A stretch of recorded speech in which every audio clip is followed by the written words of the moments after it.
Welcome to Season 2 of Unformed podcast. This time it looks a little bit different. So much has changed from behind the scenes, but the heart of Unformed remains always the same. Hello and welcome to another episode of Unformed. Tina, I am very happy to have you in the studio with me today. I have so many questions to ask you, but as we were discussing a while ago, I really wanted to meet you for a personal story of mine. And a few years ago in 2019, I got in a car accident and I got a compression fracture in my L1. And they had to give me a lot of medications, cortisone a lot. And of course, I was not able to move and etc. All of those, a lot of things happened. And I started gaining weight that is not explained. And it affected me emotionally and physically. I was just becoming bigger and bigger and bigger. And it also affected my relationship with people. So every time I was seeing someone or I was going to a gathering, whether it's friends or family, everyone was giving me opinions of why I should start doing a new diet, why I was the way, or I left myself to be the way that I was looking. Although whenever you gain a lot of weight, especially when there is a reason that you know is out of your control theoretically, because having a compression fracture in your back, it's not something that you would take lightly, and it's not something that you would dismiss and go to the gym directly or start moving, let alone the pain factor that comes. And then everyone was telling me what is that perfect diet that I was missing. So they were telling me I need to go vegan or vegetarian because it's an anti-inflammatory diet. And then they were telling me, no, you shouldn't do that. You should go to a keto diet because you should not be consuming carbs. And then you need to go to another vegan diet that is helping with longevity. And then at some point, I started dismissing the conversation totally, or the subject totally, because I was so lost that I really didn't know what to do. So I really want, from an expert point of view, is there a diet that actually fits for all? No, there is no diet that fits for all, but there's a way of living that fits for all, ill or not ill, injury or no injury. People who know me know that I swear by the anti-inflammatory living. It's not a diet. There's no anti-inflammatory diet. There's anti-inflammatory protocols, there's anti-inflammatory living that you adjust to people's needs. You adjust to the timing in your life. So the same anti-inflammatory living or protocol that works for a teenager would be different for a woman in her fertility years, would be different post-injury like yourself, would be different perimenopausal, would be different post-menopausal. But the big umbrella is anti-inflammatory. Yani you follow the anti-inflammatory, which we will discuss later. What is really an anti-inflammatory diet? لأنه everyone would recommend an anti-inflammatory diet, but no one really... It's trending. Yeah, exactly. Okay. So what is it? I'll explain to you what is inflammation so that you and your audience will get an idea why we need to eat anti-inflammatory. So inflammation at its core is a vital function of the body. Yani by inflammation, we mean the healthy immune response. Or having an acute inflammation is a response of something happening in the body that the immune system responded to, and the immune system is working perfectly. That's great. The inflammation we talk about, and the inflammation we don't want, and the inflammation that we're trying to fight is the low-grade chronic inflammation that does not result from an injury, but it could result from the treatment of that injury. For instance, I'll give you the example of your injury. So you had a back injury, and that led to prescriptions of corticosteroids. And that, together with the injury and the pain, led you to be less active, so more sedentary, less workout. And I'm assuming with the medications you're taking, the mental health status you were in, the physical health status you were in, you were gaining weight, you were not eating as good as you should. Now, the type of food you were eating could have caused more inflammation in your body. Corticosteroids are known to increase insulin resistance. This is why we say when someone is put on a cortisone protocol, depending on the dosages, there are certain things you are supposed to pay attention nutrition-wise, be it carbs, be it testing your blood sugar and making sure it's not fluctuating a lot, being salt, checking your blood pressure, having more water retention than usual. So all of these change you metabolically. So it's not your back injury that caused the chronic inflammation, it's the treatment and the lifestyle that came afterwards. So there is a big group of food that cause inflammation. There is a big group of behavior that increase inflammation.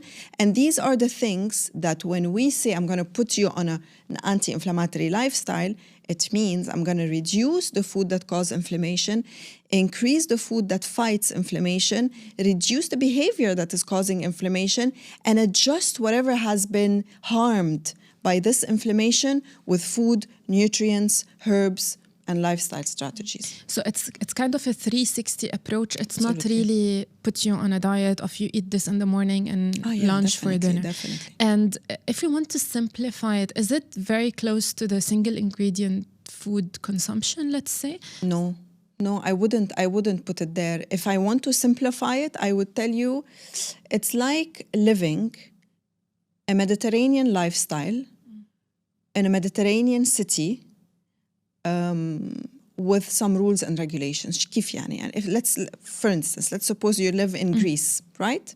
By the sea, you walk, you eat fish, you eat olive oil, you eat your nuts and seeds, you cook with legumes, beans, you have your fish, you have red meat, but very little, but most of the time, most likely your red meat comes from the village where the cows are grass-fed.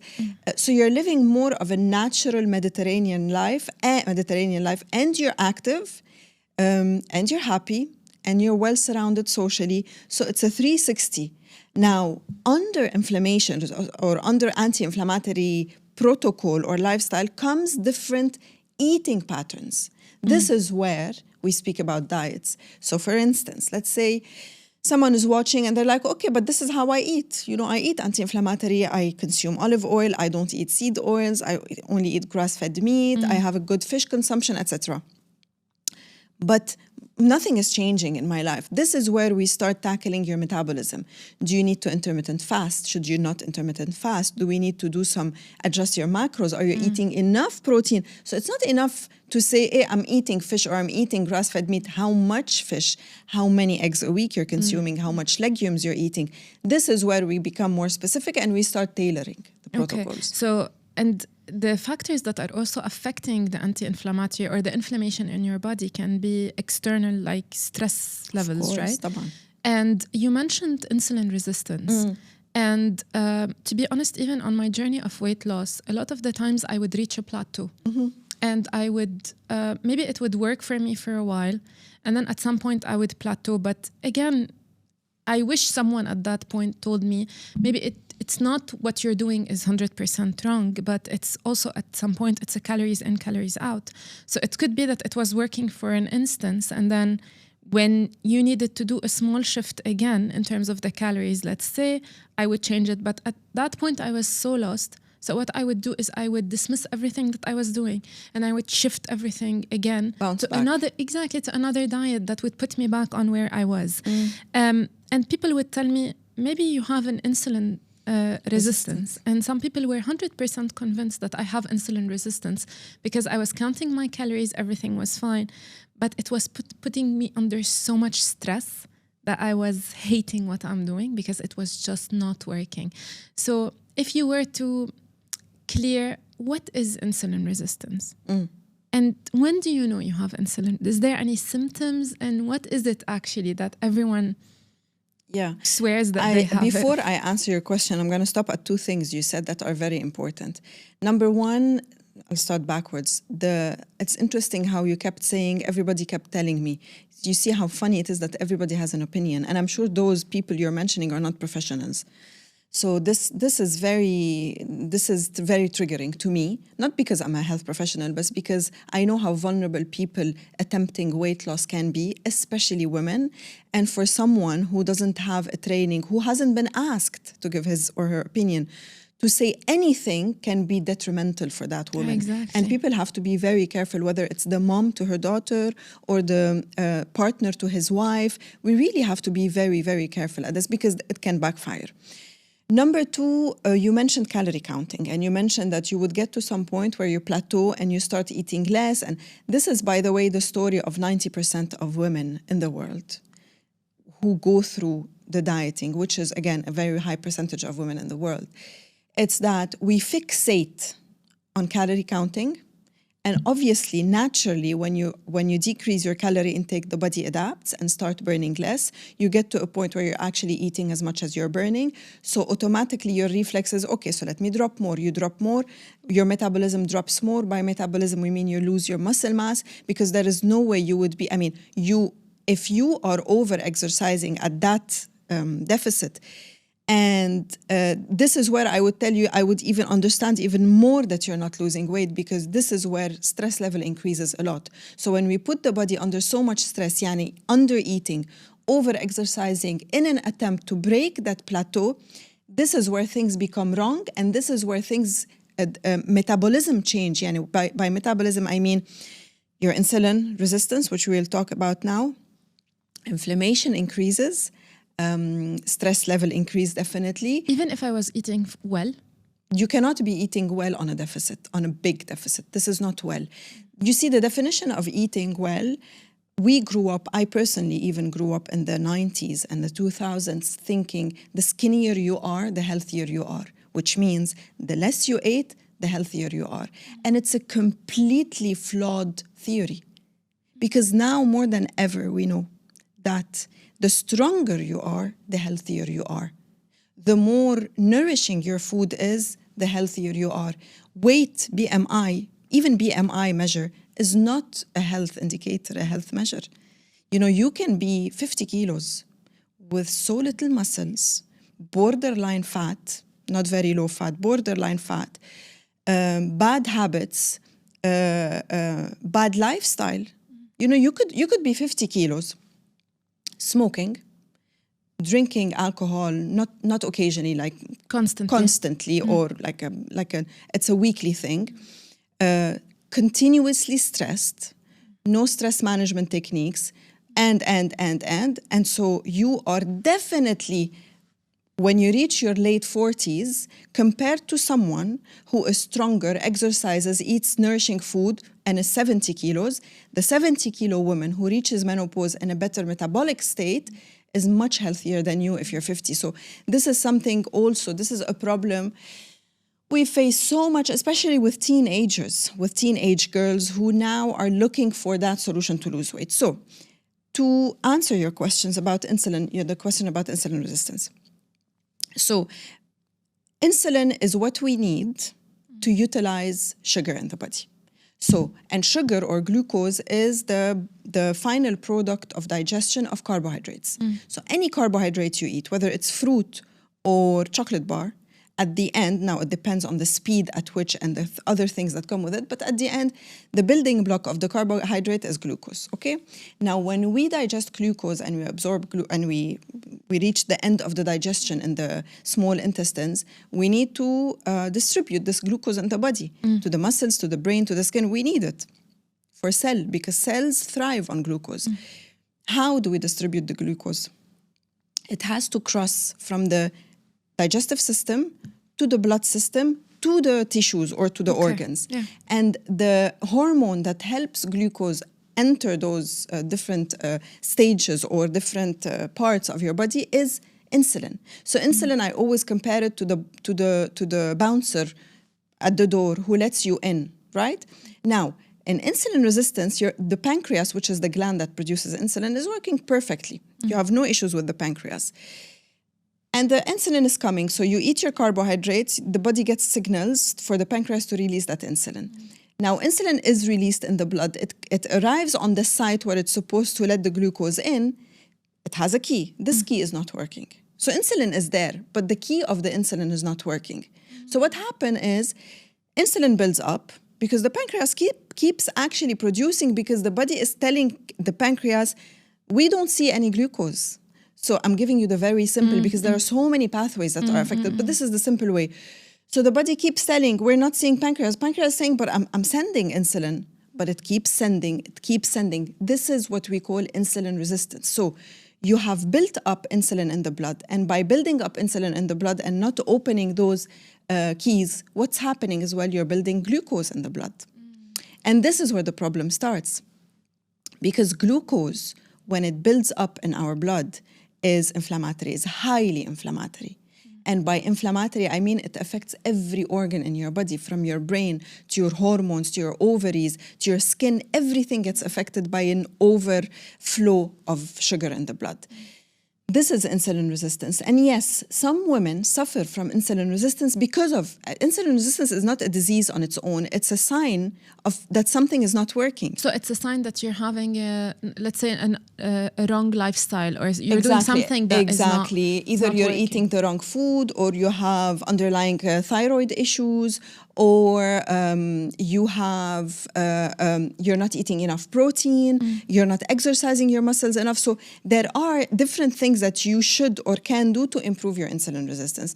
And once you know why you're having insulin resistance and how to improve it, yes, many of the times women who are stuck at a given weight feel much, feel a big improvement by resolving insulin resistance. And can you do that naturally without any medications, or how does it work normally? So there are 3 things you can do to improve insulin resistance. So now that I explained to you how it works, so you can imagine that bouncer that is unable to open a door and people keep coming. So now you have traffic at the door, right? The door is blocked and outside is your blood. So there is so much glucose waiting to get in, so much insulin, like so many bouncers pressure, sitting, so much pressure, right? So the first thing you want to do is decrease this pressure. So the first thing you do is reduce your carb intake to reduce this pressure and this crowd on the door. We don't remove, we reduce. And I'll explain later why people mistakenly think that the solution to insulin resistance is a no-carb diet, like a keto. That is not a solution. That could be a temporary fix, akid, to reduce this crowd. This is number 1. Number 2, you need to fix those keys, which means you need to sensitize your body back to insulin. And how does this How work? does this happen? Number 1 is exercise. Moderate and personalized workout. By personalized, I mean high intensity could work for you, for your insulin resistance, but what will not work for me?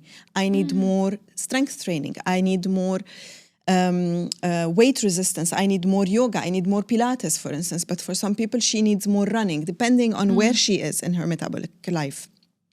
Number 2, and this is very important, stress control.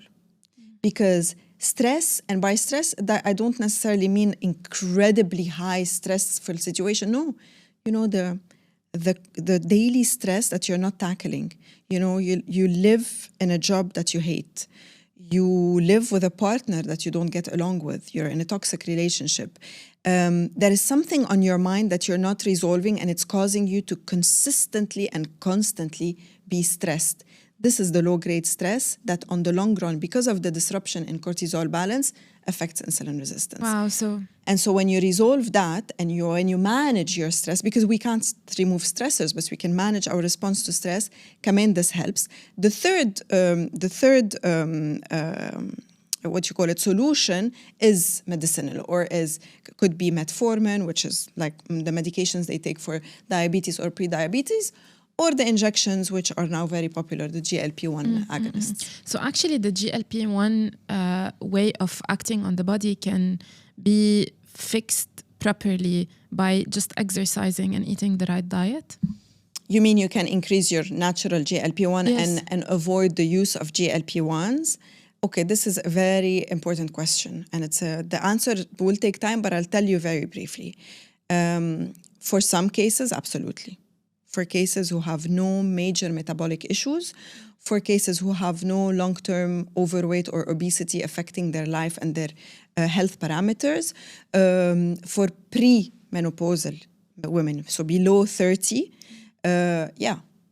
you should be able to fix your GLP-1s, because it's a natural protein that we release in the guts, by changing your lifestyle. But overweight and obesity is a chronic condition. It's a chronic condition. It's like diabetes. It's a disease, no? It's a disease, and it's chronic. Now, GLP-1s came, or GLP-1 agonist, or semaglutide, or Mounjaro, Ozempic, and now the new ones coming. They treat the chronic condition that is overweight and obesity. So for some people, you can't tell them, just work out more, eat healthy, because they just can't. Just like you can't tell a diabetic patient, just reduce your carb intake, you will be healed. No, because it's a chronic condition, we have to treat it as a chronic condition. Now, many people will be upset won't like this explanation that I'm giving, but more and more we know now, and especially with the surge in GLP-1 agonist, we see and we confirm that obesity, not even obesity all the time, could be overweight sometimes, is a chronic condition that needs medical attention. But don't you think that the rise of the GLP-1 and the option to offer GLP-1 for weight loss, it's actually making people go to this option instead of fixing their lifestyle? Bala, of course. Because I agree with you in a sense that, some people might really need it. But from another perspective as well, I really feel that people don't understand that you cannot resort to GLP-1 injections just given the fact that you cannot stop eating or you cannot start exercising. And it's kind of giving them that option, the easy way to do that. And I've seen a lot of people as well that resort to GLP-1, they still eat really bad food. They still don't exercise properly. So how do you tackle that? This is the main issue with the GLP-1 agonist, is for people to take it haphazardly without prescription and without management. So for someone, and here I'm not judging anyone, because I know that some women who have 5 kilos to lose are candidate for GLP-1. So it doesn't need to be 40 kilos where you're eligible. So some women, menopausal especially, or perimenopausal, who are struggling and have been struggling and are really eating everything they need and exercising and doing everything by the book, and their weight is not moving because of food noise, because of inflammation in the body. So that has underlying causes. So for this community or this group of women specifically, because I work mostly with women, to be on those injections, great, yes, it's an option, but you can't just do it like this. You can't just go on Mounjaro, start on 2.5, hop to 5, go down to 2.5, take 1 week, not take another, or worse again, take them and keep eating the same things. I'm talking now, these women who are already healthy are usually good candidates because they have a good routine. So they are building muscles, they know the tricks. So they're not starting from scratch, but they have to be monitored. So they have good foundations. Yes, they do have good foundations. But now the tricky bit is there are new research emerging on the long-term the long-term sustainability of weight loss for those who stop those medications. And up until today, the research has shown that, yes, you bounce back. And we go back to the idea of chronic. So if your problem is chronic, your treatment should be chronic. So you have to stay on them. You might microdose, you might stay on a lower dose, but it's not a temporary fix for sure, because it can backfire later on. Now, the second group are people who take them, rely on them because they cut their appetite and don't change their behavior. Of course, this is the main issue because they haven't learned anything. They'll most probably be losing muscles. And when they stop, if they stop, well, probably they will stop, they will bounce back even more than they were before. So they will not only gain the weight that they lost, they will even gain more weight. There's a big possibility, yes, if they haven't changed anything in their lifestyle. You mentioned something about women reaching an age where it's harder for them to lose weight. Yeah. And you mentioned before as well that a good diet, that when you start a really good diet, it affects women even later on in age. What does that mean? So is it true that at some point everyone scares us from the idea that once you cross a certain age, you're no longer able to lose weight? Is this true for a woman? It is true, yeah. Perimenopause and menopause, it becomes very difficult for you. All the buffers that you had in your life, all the hormones that were supporting you, all the anti-inflammatory benefits of estrogen, progesterone, all the muscle building benefits of testosterone are going to decrease at some point, akid. And if you don't have a good base, foundation, if you spent all your life aiming to be skinny and forgetting about your muscles, you will enter perimenopause with a ton of issues, and you will gain the weight and you will not be able to lose the weight. This is why I always insist for women in their 20s, even as teenagers, but they don't listen. So let's say in the 20s, late 20s, this is the best age for you to start building on your muscle mass, to start gaining new habits, to start increasing your protein intake, fixing your supplements, seeing what your body needs. You know, there's a trend. Basically, if I am anemic or if I have iron deficiencies in my 20s, chances are I will carry this with me, and I always have to be very careful about my iron and my thyroid. If I am deficient in vitamin D every time I do the test, chances are I have a vulnerable spot I need to be careful of. So from the 20s, you can start making patterns in your life that you need to be more aware of. Yes, because it's true. As we approach our 40s, there's nothing to be scared of. You just need to be aware. As we approach our 40s... It's like you prepare for it at some point. You have to prepare for it. You cannot, enter menopause and say, oh my God, no one told me. Like, what happened? No. Nowadays, in the last 3, 4, 5 years, I would say we're talking about this. It's all over the place, all podcasts, all interviews. We speak about the importance of being ready for menopause. What is perimenopause? What are the signs? What are the symptoms? How you change your habits? Because speaking of insulin resistance, you know that naturally when you enter perimenopause, you have insulin resistance. And you haven't done anything different. You're healthy, you're eating well, you're eating high protein, you're exercising. Automatically, when estrogen drops, insulin resistance increases. So when you're talking about all of these things, how do women fix it? Is this something that only if you prepared for it, or is there a way that, let's say that a woman at her 50s, she comes to you with all of those problems. Is there a way to fix it in a different diet? Of course, there is always a way. There's always a way, and it's always a combination of many disciplines. Because if we're talking about the 50s and the menopause, the approach is never nutrition alone, is never medicine alone, is never mental health alone. It's literally a combination of all of them, because this is the age where, because of the loss of estrogen and progesterone, at 50, I would say loss, but in the 40s, it's not loss, it's just chaotic. You have hormones. You have a lot of hormones, but they're chaotic. So in their 50s specifically, yes, they feel anxious, they feel depressive, they've gained weight, they have aches and pains, they can't exercise, they might need hormone replacement therapy. So they need the support of a team they trust. Unless you're one of the very, very few lucky ones who transitions into menopause like overnight and feels nothing, which is very like a minority, you will need to have already established a team for you. So you need to seek the guidance of an expert. Of course. First to start absolutely. with. You were talking a lot about the supplements and the deficiencies as well, for example, vitamin D and others.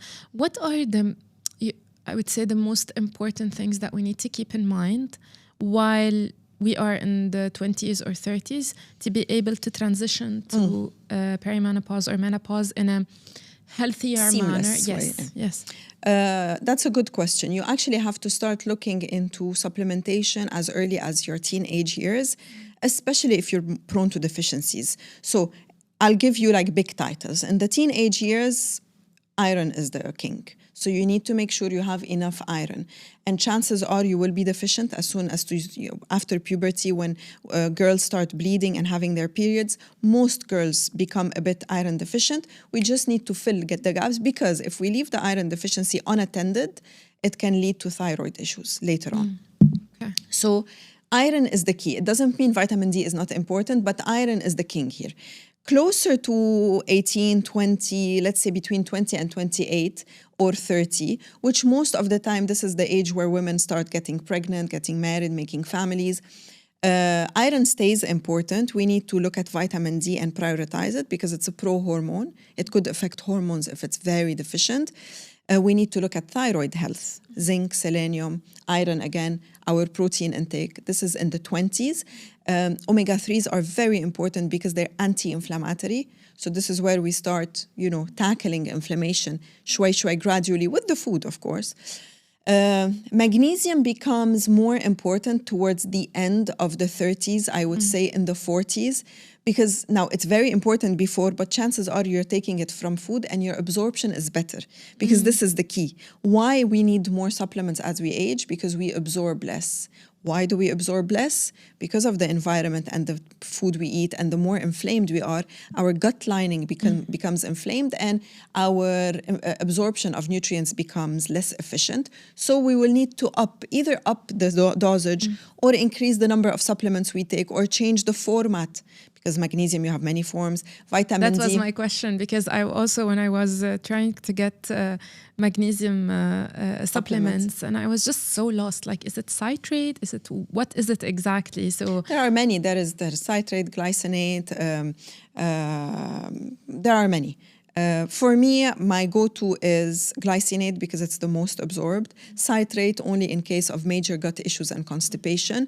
But we can look into more different forms of magnesium depending on your symptoms, if you have other symptoms.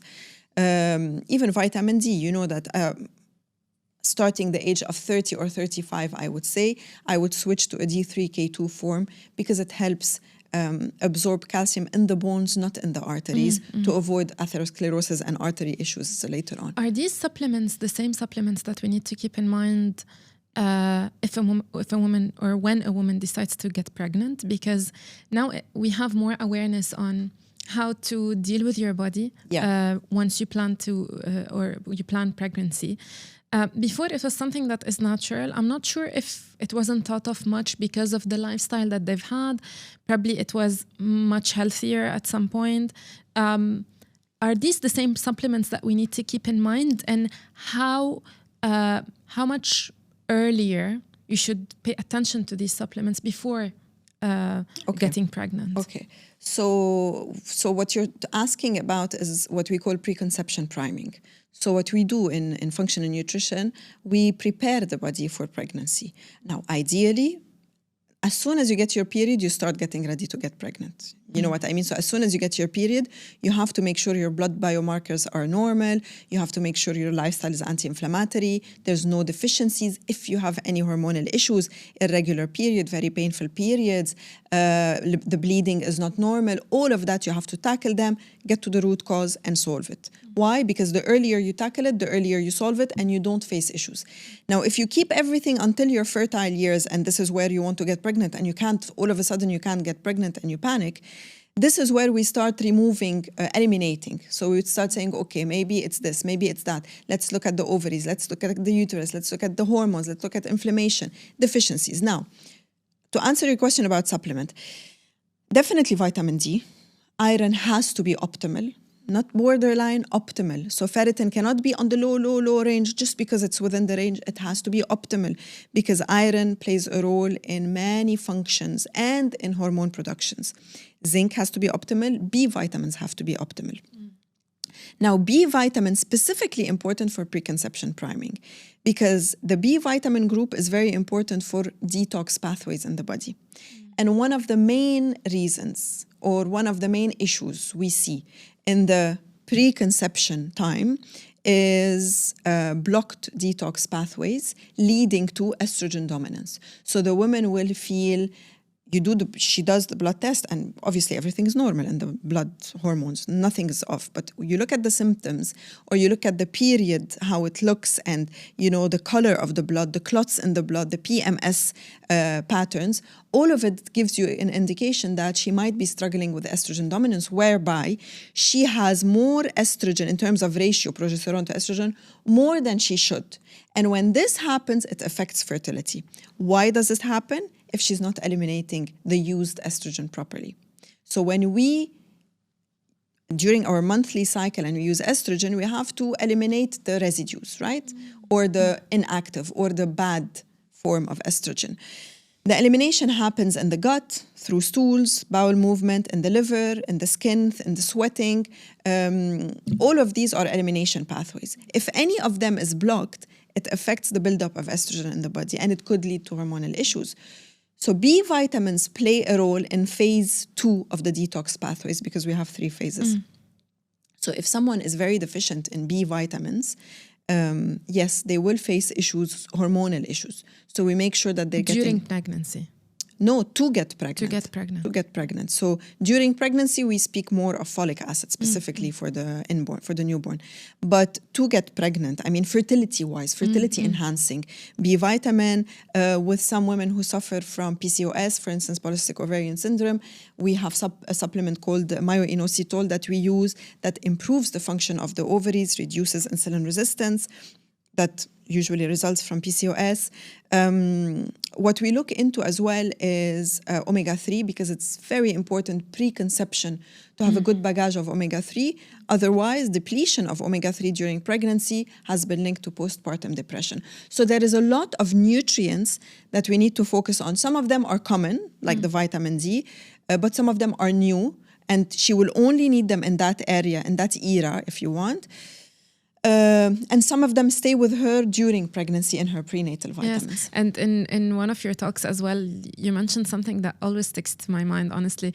It's whatever baby wants, baby gets during pregnancy. Yes, that's and true. And that the body of a woman always prioritizes the fetus first. Or from the baby. moment she conceives, imagine.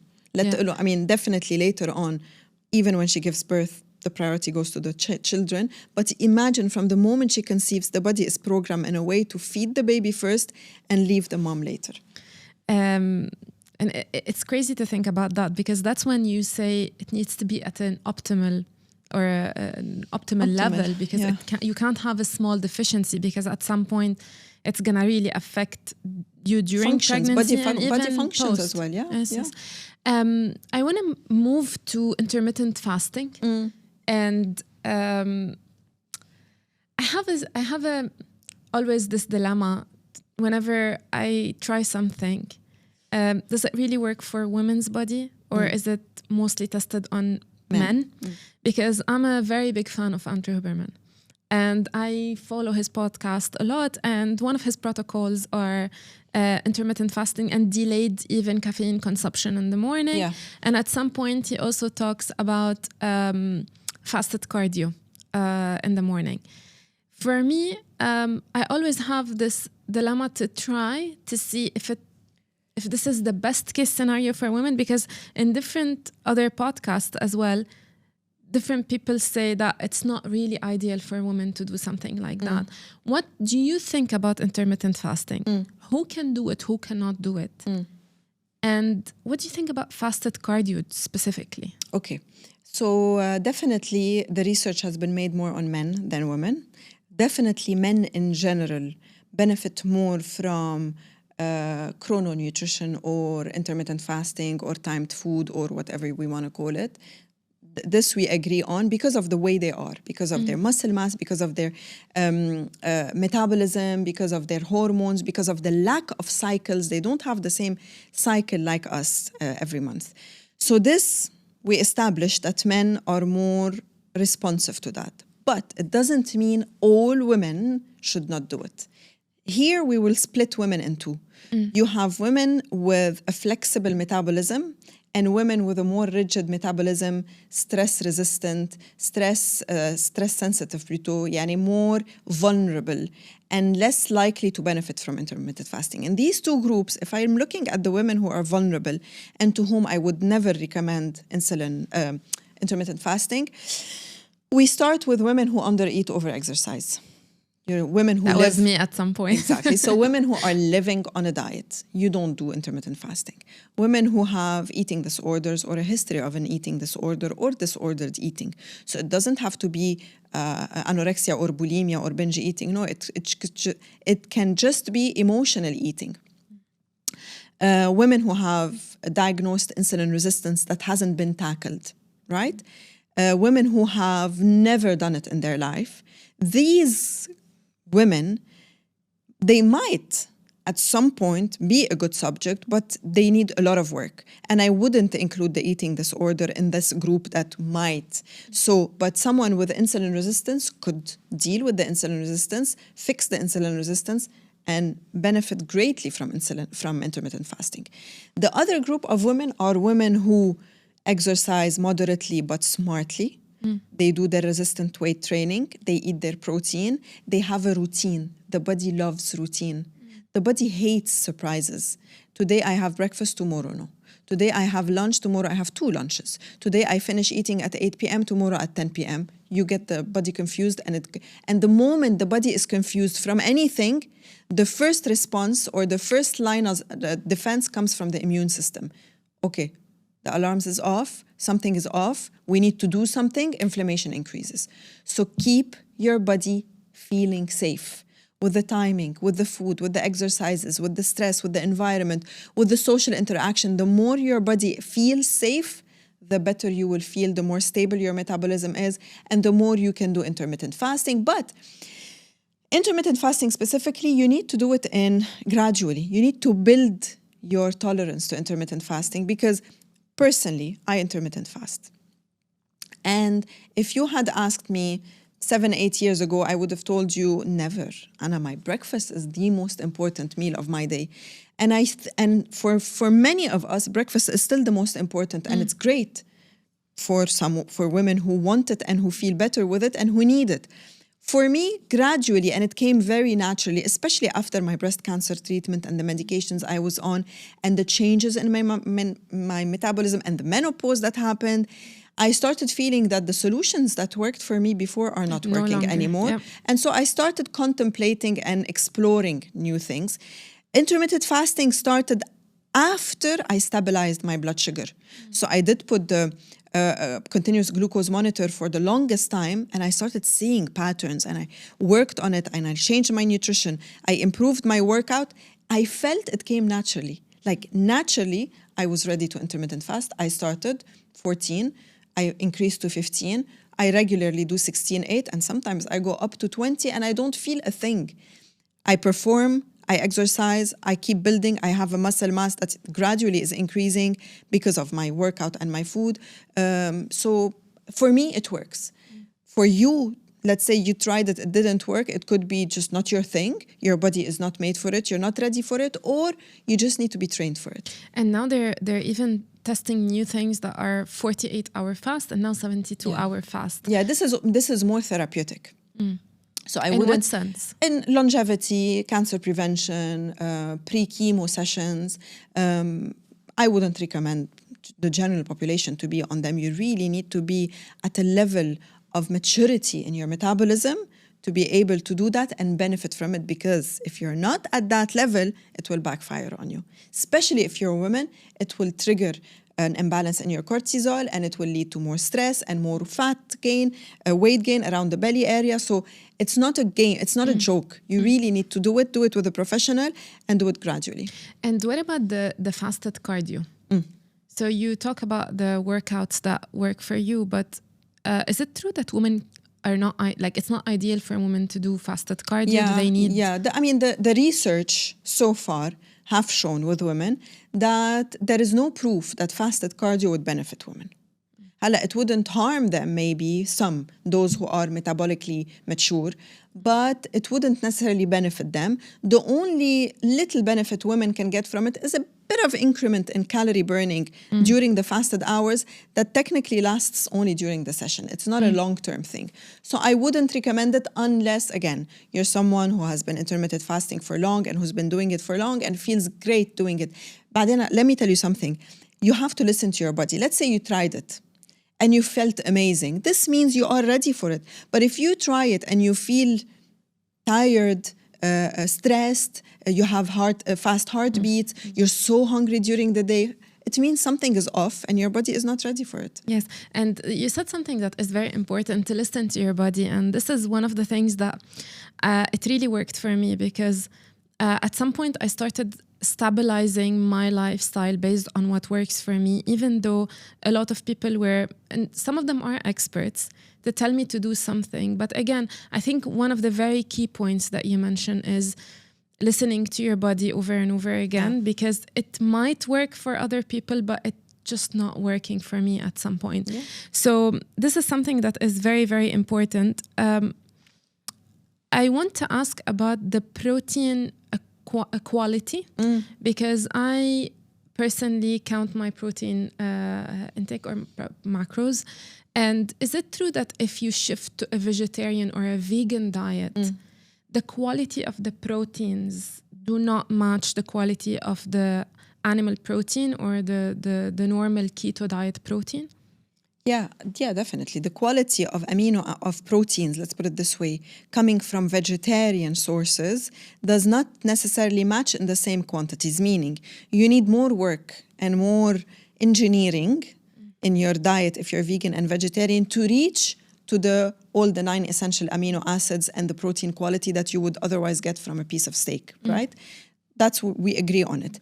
So you need to do combinations. You need to have your lentils with rice to get to the full spectrum of amino acids. The secret is combining, but in terms of reaching goals, you can definitely reach protein goals with vegetarian or vegan, and you can definitely build muscles with vegetarian or vegan. This we definitely, it's in the literature. You have major athletes, international athletes who are vegan or vegetarian. So nothing to do but you need to be very smart about your choices, meaning if you want to go on a vegan diet overnight just because you watched a documentary or just because you want to try That's how it happens normally. Of course, just because you want to try it, but you're not ready, you're not prepared, you don't know. So you rely on pastas and pizzas and sandwiches and cereals and almond milk and oat milk. No, you're going to fail big time and you're going to get deficiencies and you're going to compromise your fertility and your mood and your weight. So forget it. So that's, I have 2 questions that are personal to me because I do them constantly and I'm not sure if I'm doing the right thing. Yeah. Every Sunday, I meal prep my week. And normally I don't have time to get creative or I don't have maybe the patience to go and do everything, like different meals at different days. So you do the same ones? So I end up doing the same thing. Can I ask you, what do you do? Yes, so I have a set breakfast that is oats, protein powder, and a bit of fruits. Okay. And then I have for lunch steak or chicken, so I alternate between them with baked potato. And at night no vegetables for lunch? No. Okay. Because I freeze them and I take them to the office and I just heat them. Okay. So for me, it's easier than having fresh vegetables. Yeah. At night, when I have a bit of time, I would get salad and I would eat a protein source with it. Normally, it's either chicken breast, or steak. It depends on what I ate. You don't eat fish? Very rarely. Because you don't like it or you don't have time to prepare it? I just... Or don't know how to prepare it? If I eat fish, I would eat salmon, and on very, very rare occasions, because it just doesn't come to my mind. Okay, let me tell you why. I mean, it's good that you meal prep, déjà, and it's good that you're counting your proteins. That's very important. That's a good start. Where you could do better with the variety and why? Because there are many nutrients and important factors and cofactors in the body that you're not getting from those foods. So what you get from fish and what you get from raw salads and what you get from cooked vegetables and what you get from nuts and seeds, you can't get them from protein and salads only. So the idea of variety, number one, it's boredom. Definitely. Number one is you need to be happy with what you're eating.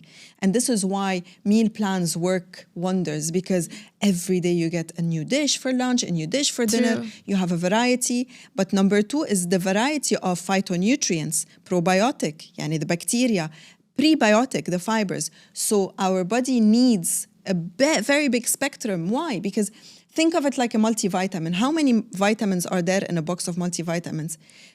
If you don't want to take that multivitamins and if you want to get it from your food, you need a very large variety of food to reach to your goals. Yeah. Otherwise, and if for some people, it's not a choice. For some people, they have to do this either because they're very picky, they don't love the food, they can't eat anything else, or for some who have food intolerances, they are forced to have a very limited menu. Now, for those people, we have to compensate with supplements, with smoothies, with phytonutrients, with probiotic pills or liquids. So there is a lot of compensation to be done. So I'm telling you, you're doing 50% right. Just, you know what's the easiest thing? Just like you're planning your week, plan your rotation of vegetables. And make sure every single week you take either salmon or tuna or whitefish, or otherwise you have to take your omega-3 supplements. And I think it has a lot to do as well with the relationship or the relationship with food that you raise girls on. Of course. And I never paid attention to this until I started having a bit of fear to change anything in my diet because I know that this is working. Exactly. So what's working, keep it. And I think also that it takes a lot of work from parents. Again, I'm not judging because being a parent itself is very, demanding. Yes, exactly. It's a very demanding and it's very stressful. And at some point, every parent does their best to raise the best girls or even boys. But we have something in our culture. We don't pay attention to how important it is to build a good connection with food, specifically with girls. So even from the time she starts, maybe 13, 14, 15 years, and we always tell her, like, pay attention, don't eat at night, don't eat this much carbs, or don't eat so much. She's absorbing all of this, their sponge. And the more, I would call it the toxic relationship would be when her brother is able to eat it, but she's not able to eat it. I agree with you 100%. And slowly, you build women in society that are always scared.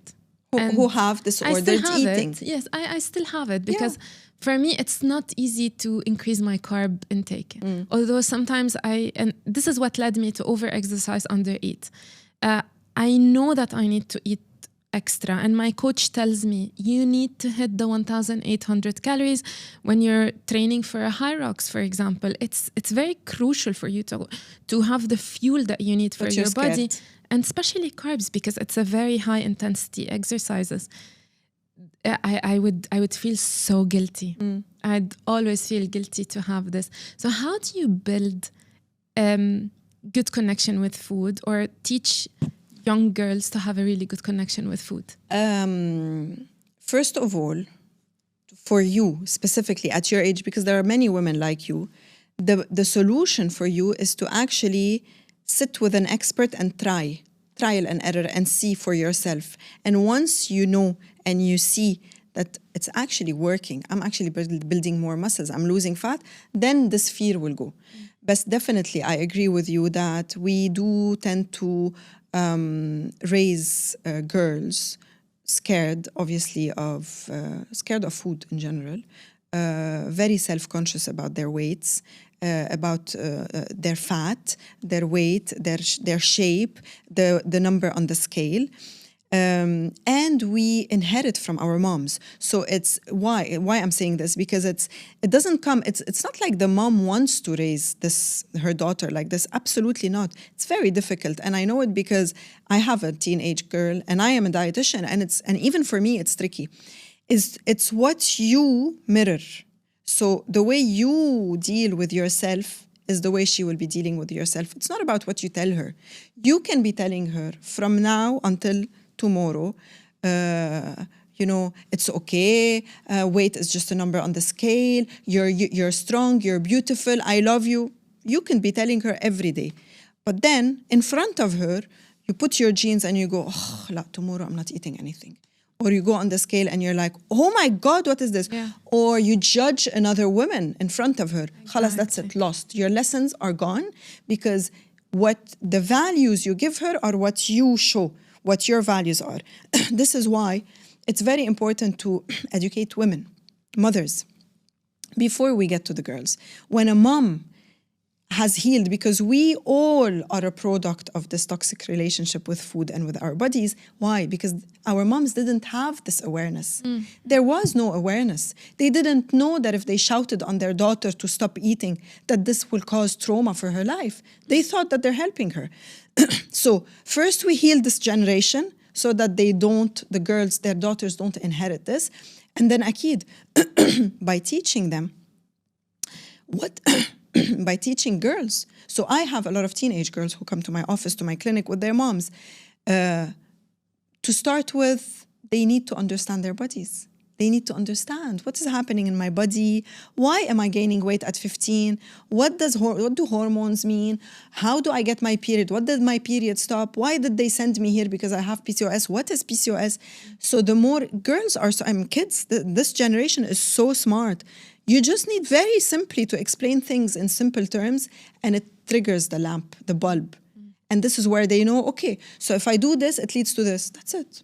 Reasoning. No fear, nothing. No, and also when they're very young, before they're even aware, no deprivation, no restrictions, no shaming and naming food. This is bad, this is good. Yes, Nothing. exactly. Very neutral. Food discussion and communication around food should be very neutral. Yes, and one of my very close friends as well, she eliminated the conversation of anything related to body weight gain. Should we eat it? Should we not eating it? Should we not eat this during the, let's Mealtime. say, dinner? So she would really restrict her daughter to say, I don't want more potatoes, or I don't want this because this is what's going to make me gain weight. And she would try as much as possible to get her daughter, or to guide her to a really good meal, or to guide her to a really good lifestyle, while still opening the let's say the door to her enjoying anything she wants to enjoy if she's out with her friends, because also it's peer pressure. Of course. And it's really tricky at that age, because at some point, as much as you try to do the work at home, it also depends on her surrounding and her friends. I've been through a lot of situations where her friend or my friends, they were telling me again, reiterating what their moms are telling them, that you should stop eating, you should skip lunch, you should skip dinner.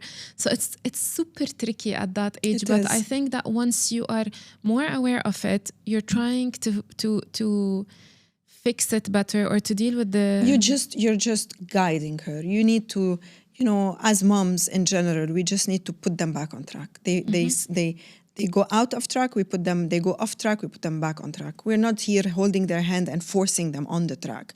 We have to let them walk the path. They will listen to their friends. They will try things their friends are saying. We can't stop everything. Just like we can't stop them from eating junk, because they will be eating outside junk. We can't force them into diets. Or we can't stop them from trying a trendy diet just because their friend tried it. They will try it. We'll watch them. This is very important from far, but then being smart and knowledgeable, and by educating ourselves, we just push them back on the track. Yeah. Unfortunately, we came towards the end of the episode, and I'm so grateful that you took the time to sit with me and to do this episode with me. It means the world to me, because Pleasure. I really, really appreciate all the content that you put on social media, all the education that you do, all the effort that you put out there to try to educate women and girls, and to have a better impact on the people that are around you through more education on food, a better relationship with food. And I really think that what you do is incredible. Thank you so much. And really, I'm so happy, Awarshi, to be with you, to meet you, and to be on your podcast, and to tackle those questions. You asked very interesting questions, and it's a pleasure. It's always my pleasure. Thank you so much for being with me here today. I just want to end with you, not with me, by if you had to identify 3 modern lifestyle factors that are more trendy, but they are more damaging to the health, the gut, the human body generally. What would these 3 be on top of the list? Number 1 would be the pursuit of thinness. Okay, so trying anything and doing anything just to be skinny. This is number 1. Number 2 will have to be excessive dieting and counting macros obsessively without even understanding. So these are 2. So these 2 are very important. And number 3, I would say jumping on the trendiest supplement and IV drip without prescriptions and without understanding and without fixing the base. So these are the things I see the most at the clinic. And if we just start with these 3 and we build just a normal foundation, we're good to go. Thank you so much for being here with me today. Thank you so much for watching, and I'll see you in the next episode of Unformed.